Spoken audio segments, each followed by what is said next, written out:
All right, man. Next up, Cleveland Browns going through the AFC North team by team here. Oh, boy.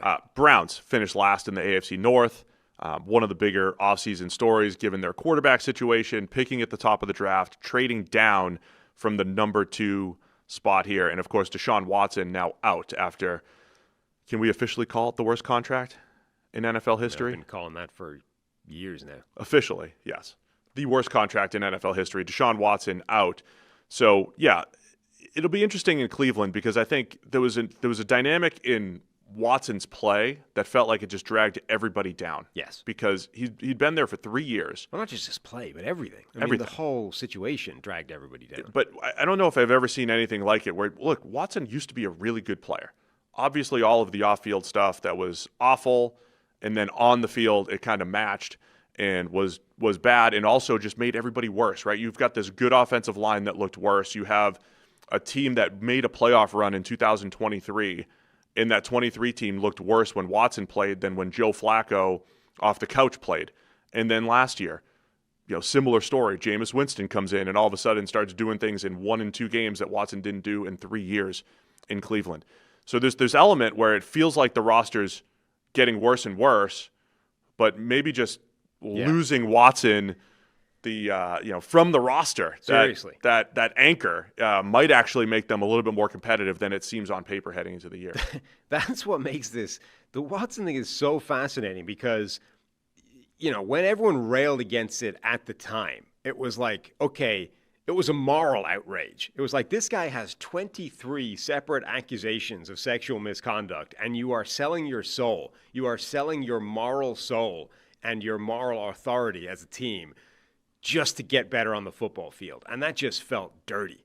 But everyone, I don't think anyone was out there being like, well, it's a bad football move.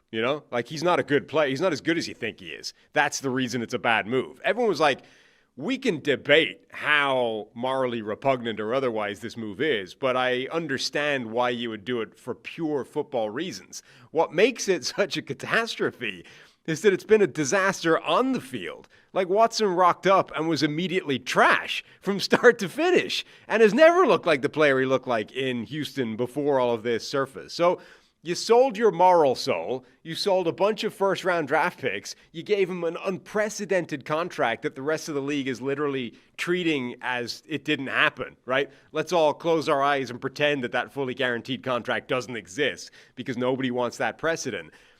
And you did it for a player that's been garbage. So for everybody else in that building, that has to be an absolute anchor around, in terms of morale. That has to drag everything down. It's like, it doesn't matter what happens. This guy that was supposed to lead us is awful. So I do think you're right that as much as this, the Browns are interesting because teams do not tank in terms of saying we want to go out and try and lose games, right? Nobody is out there heading into the season saying the best thing we can do is to lose every game, try and lose, be as bad as you can, go winless, and let's get the number 1 draft pick next year and let's go. Nobody's doing that. But the Browns, I think, are fairly institutionally and obviously not that interested in this year, right? They are set up for next year. They've got an extra first-round draft pick. They don't have a clearly viable quarterback on the roster right now. And they're just trying to get to next year where they can get rid of Watson's contract off the books, where they can draft a new future, where everything can be better. But I do think you're right that as much as they're sort of punting on this year, I wouldn't underestimate the power of being liberated from Deshaun Watson's baggage and just the disaster that has brought with them. Well, the spot that they're in, and one of the things that intrigues me is because they've had no first-round picks, we used to describe them as a really deep team. We thought Andrew Berry for a few years had done a really nice job, especially revamping the defensive line heading into the 2023 season when they made their little playoff run, having depth in the secondary. They consistently had one of the best offensive lines in the league, and that's what I'm saying. We thought Watson was stepping into the situation, probably his best group of pass blockers that he'd ever had after leaving Houston, and even those guys aren't playing as well. But the entire offensive line, 4 out of 5 starters not under contract heading into next year. So they're in this limbo where I think they're losing the depth, or at least the long-term depth, And they've got this question at quarterback, right? Is it Joe Flacco? Is it the now hamstring injured Kenny Pickett? Is it either of the two rookies in Dillon Gabriel and Shedeur Sanders? At the end of the day, I'm with you. I think they should be thinking about next year. I also think, remember, Flacco played pretty well in 2023. He had some moments last year with the Colts. I don't think he was great overall, but he had some moments. Like if Flacco is the starter, they might stumble into some games because the offensive line could easily bounce back. They're a bunch of returning starters, even though they didn't play as well last year. The wide receiver room could be sneaky good. If Jerry Jeudy plays like he has Jameis Winston as his quarterback, the guy's elite. Jerry Jeudy, Cedric Tillman, if he's healthy. Deontay Johnson's there after playing with, 4 teams last year, bouncing around. You know, I almost forgot that he went over 100 yards early last year for the Panthers and looked unstoppable. Yeah. Like For 5 minutes. There's just a lot of what ifs. Yeah. With the Browns. And look, on draft day, everyone was talking about their trade down, giving up Travis Hunter. The idea that they got the extra first rounder and drafted Mason Graham, I thought was a fantastic long-term move for the Browns. I don't know if any of that shows up for this season for that team. No, listen, I have no qualms about their draft other than the fact that they didn't necessarily address sort of key positions of need and blah, blah, blah. But the players they got and where they got them, I think, are fantastic. I think trading down is a fantastic move for them. Number one, you get that first-round draft pick for next year, and clearly they are positioning themselves to be able to seriously answer quarterback this year. I think their approach to that position in big-picture terms has been entirely reasonable, right? The process. They looked at this draft. I would have taken a quarterback at the top of this draft because they need one, right? But I think it's entirely fair to look at it and say, we simply do not believe one is available to us here. If the Titans were not willing to move off the number 1 overall pick and let them have a shot at Cam Ward, I think it's entirely reasonable to look at the tape and say, we don't think Shedeur Sanders is a franchise quarterback. We don't think Jackson Dart is a franchise quarterback, and anybody else. So we're going to pass. And if we're going to pass, we're also going to try and get a first-round pick for next year so that we can guarantee a shot at one. To get Mason Graham with that sort of consolation prize, Mason Graham, most people thought for most of the process was one of the best players in this entire draft and could be, the most immediate impact dominant force available, like above a guy like Travis Hunter. They might end up having a better player and a first-round draft pick. Who knows? So I think their process there has been entirely sound. Then you get guys like Harold Fannin. You get 2 running backs, Quinshon Judkins, Dillon Sampson. Okay, Judkins has got himself in legal trouble since then, so that's not ideal. But I think you can look at their draft and say, this has been fantastic. The problem is you just run into the season where it's like you have a 4-man quarterback room and nobody trusts any of them. And what's the plan for this year? Hey, guys, just taking a quick break to tell you, hey, just over 50% of you are still unsubscribed to Check the Mic. It helps the channel. It helps to make sure that you don't miss any of our shows. So if you have a chance, hit the subscribe button right now. Well, let's discuss the offense for the Browns, and let's stick with that. Where do you think? I mean, we made our predictions coming out of camp as far as what the quarterback room looks like. Just recap what your call is. What do you think it will look like? What did I say? Pickett as the starter. Now, he just hurt a hamstring as of yesterday. So, again, I know a lot of people are going to be watching this in the 3rd week of August, and Kenny Pickett might not be on the roster or he could be out for the season. So we apologize for that. Doesn't affect my prediction as it happens. My prediction was Pickett as the starter, and then the 2 rookies are getting a ton of time. And, Dillon Gabriel or Shedeur Sanders, if one of those guys steps up, eventually they take over. And the Browns want to see. They should want to see what they have in at least one of their rookies because we're expecting them to have a high pick next year and a lot of quarterback options in the first round. Yeah. I think Flacco starts week 1. I think Kenny Pickett is probably QB2 going into the season, and then Dillon Gabriel is QB3. If they can sneak Shedeur Sanders onto the practice squad, I think that's what they'll try and do. Otherwise, they might just cut him and say thanks. And then I think at some point Flacco plays his way to the bench and Dillon Gabriel gets tossed the keys and they see if he has anything before they roll into next year and get their started that way. And then I think whoever is the quarterback, they've got this revamped. Nick Chubb got hurt last year. He's out. He's in Houston now. So the Nick Chubb era is over. But the 2 rookies in Judkins and Dillon Sampson, I think they've revamped the running back room. The offensive line did not play well last year, but you're talking about Joel Bitonio, Ethan Pocic, Wyatt Teller, Jack Conklin. They're all getting a little bit older, but they've all had really good play over the last 6 to 8 years. So they are potentially good up front on the offensive line, and it's an intriguing group of playmakers. This is why I think the Browns can be competitive. Like if you get the right version of Flacco, or if one of those rookies is pretty good, this could be a competitive offense. I don't know about Pickett. We'll see.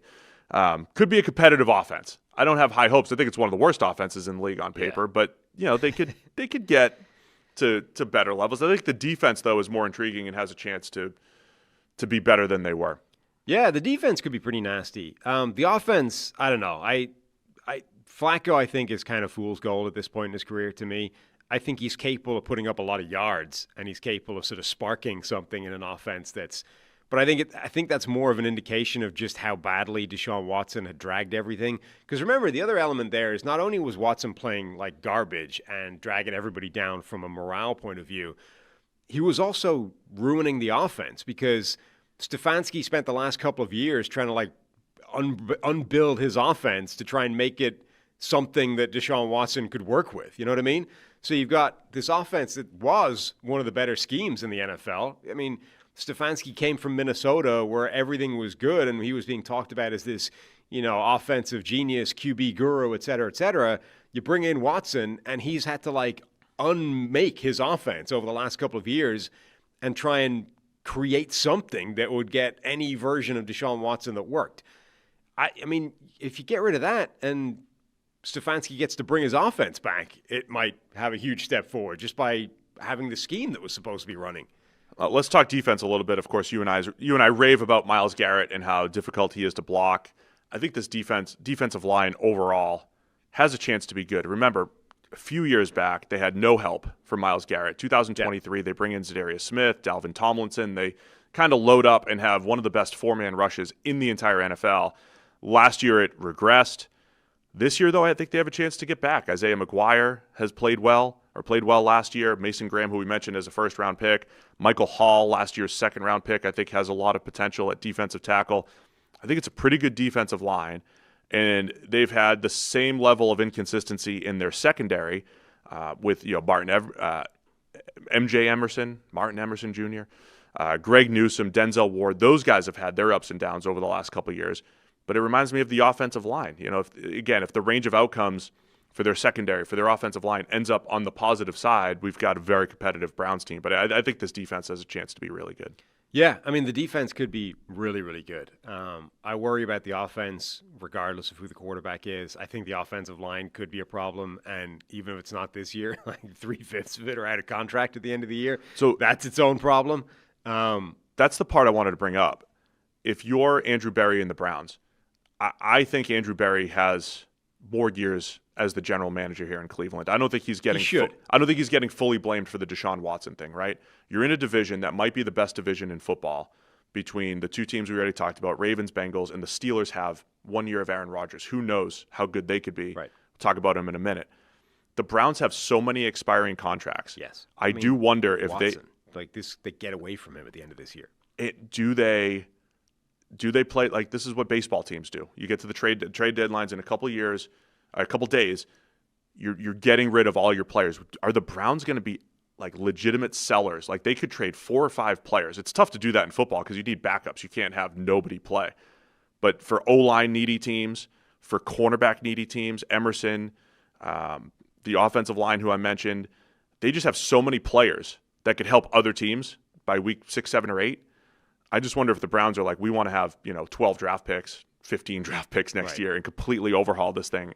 It feels like they could be a baseball-like selling team at some point this season. Yeah, maybe. They do have – I mean, they have a bit of money to play with at the moment. I think they're capable of – if they find a quarterback at the top of next year's draft, if they then get rid of Deshaun Watson once the first – next offseason, the upcoming offseason is the first opportunity where they can realistically get away from that contract without it being cripplingly, detrimental to their salary cap.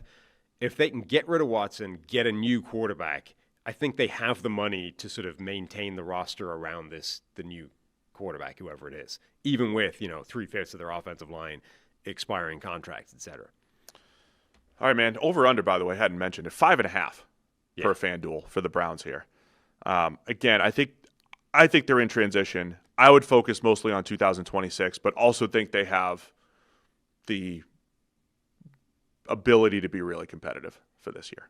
Yeah. Where are you going to go as far as over under for the Browns? I'm going to go under still. I just don't buy the quarterback situation. But I do agree that between liberating yourself from the Deshaun Watson bummer and certainly, two of the three options at quarterback, if you say Kenny Pickett's not a real option, two of them are rookies who have theoretical upside. Dillon Gabriel has played 1 million games in college at a time where that's suddenly very valuable and coveted. And, that experience could massively improve his standing. And Shedeur Sanders, for all the haters, most people thought he was QB2 in this draft. QB2s in most drafts are pretty prized assets. Like, either one of those guys could surprise and become the future. I'll also go under for the 5.5 for the Browns. But again, I could see it go the other way. But yeah, I think as a team, they should be looking to 2026. And I would be really intrigued if I'm Andrew Berry, if I could really stock up on draft picks by trading. You need some backups, trade an offensive lineman or two, trade a cornerback or two, and really look to the future to rebuild this thing. Thanks for watching all the way to the end of our video. For more great content, click here to subscribe and here to watch another video. We'll see you again soon.